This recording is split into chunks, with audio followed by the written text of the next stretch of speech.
తన ప్రాణాలకు ముప్పు ఉందని తనకు అదనపు గన్మెన్ కేటాయించాలని ఓ ప్రజాప్రతినిధి పదే పదే కోరినా ఆంధ్రప్రదేశ్ ప్రభుత్వం పట్టించుకోవడం లేదు. మరోపక్క ఆ ప్రజాప్రతినిధిని హంతక ముఠాలు బెదిరిస్తోన్న వైనం పోలీసుల దృష్టికే వచ్చింది. ఇంత జరిగినా ప్రభుత్వం మాత్రం కదలడం లేదు. కారణం మరేం లేదు. ఆ ప్రజాప్రతినిధి ప్రతిపక్షానికి చెందిన నేత కావడం ఒక కారణమైతే మరో కారణం ఆయన రాజధాని నగరం కోసం బలవంతపు భూసేకరణకు వ్యతిరేకంగా రైతుల తరపున ఉద్యమిస్తున్నారు. ప్రభుత్వ వైఖరిపై మండిపడ్డ సదరు ప్రజాప్రతినిధి తనకున్న గన్మెన్ను సైతం ప్రభుత్వానికి సరెండర్ చేసేశారు. ఆళ్ల రామకృష్ణారెడ్డి గుంటూరు జిల్లా మంగళగిరి నుంచి వైఎస్ఆర్ కాంగ్రెస్ పార్టీ తరపున పోటీ చేసి గెలిచిన ఎమ్మెల్యే. అయితే ఈయనపై ప్రభుత్వం కక్ష కట్టింది. దానికి కారణం రాజధాని కోసం ప్రభుత్వం బలవంతంగా భూములు లాగేసుకోవాలనుకుంటున్న నేపథ్యంలో బాధిత రైతులకు ఆర్కే అండగా నిలవటమే. వారితో కలిసి ప్రభుత్వంపై ఎమ్మెల్యే ఆర్కే పోరాటం చేస్తున్నారు.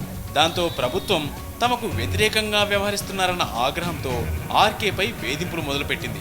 ఇక ఆయన అనుచరులతో సహా గ్రామాల్లో వైఎస్ఆర్ కాంగ్రెస్ పార్టీలో క్రియాశీలకంగా పనిచేసే కార్యకర్తలపై తప్పుడు కేసులు పెట్టడం, పోలీస్ స్టేషన్ల చుట్టూ తిప్పడం చేస్తోంది.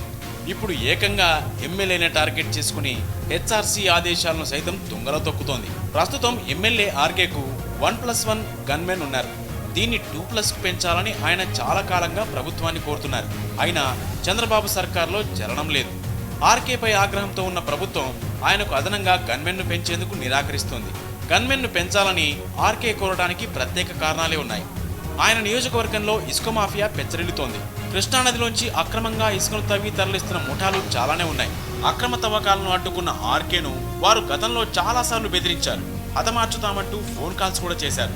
ఇటీవల మావోయిస్టుల పేరుతో బెదిరింపు లేఖలు కూడా వచ్చాయి. డబ్బు కావాలంటూ అందులో పేర్కొన్నారు. తీరా ఆ లేఖలపై పోలీసులు విచారణ చేస్తే 3 రౌడీ షీటర్లు మావోయిస్టుల పేరుతో పంపినట్టు తేలింది.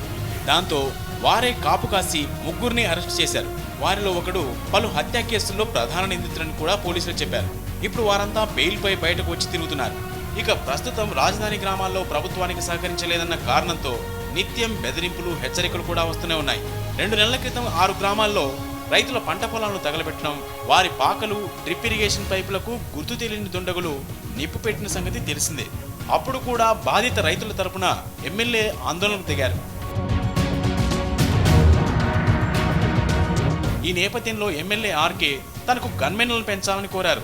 ప్రభుత్వం నిరాకరించడంతో హెచ్ఆర్సీని కలిశారు. విచారణ జరిపిన హెచ్ఆర్సీ వెంటనే ఎమ్మెల్యేకు గన్మెన్ను పెంచాలంటూ ప్రభుత్వాన్ని ఆదేశించింది. అయినా సరే గన్మెన్లను పెంచకుండా చంద్రబాబు సర్కారు వేధింపులకు గురి చేస్తుందని ఆర్కే అనుచరులు ఆరోపిస్తున్నారు. ప్రభుత్వ వైఖరితో విసుగు చెందిన ఆళ్ల రామకృష్ణారెడ్డి ప్రస్తుతం ఉన్న 1+1 గన్మెన్ను కూడా వెనక్కు పంపించేశారు. ఇక హైకోర్టులోనే తేల్చుకోవాలని ఆయన భావిస్తున్నారు. 1-2 రోజుల్లో హైకోర్టును ఆశ్రయించాలనుకుంటున్నారు. రవీంద్రారెడ్డి, సాక్షి న్యూస్, గుంటూరు.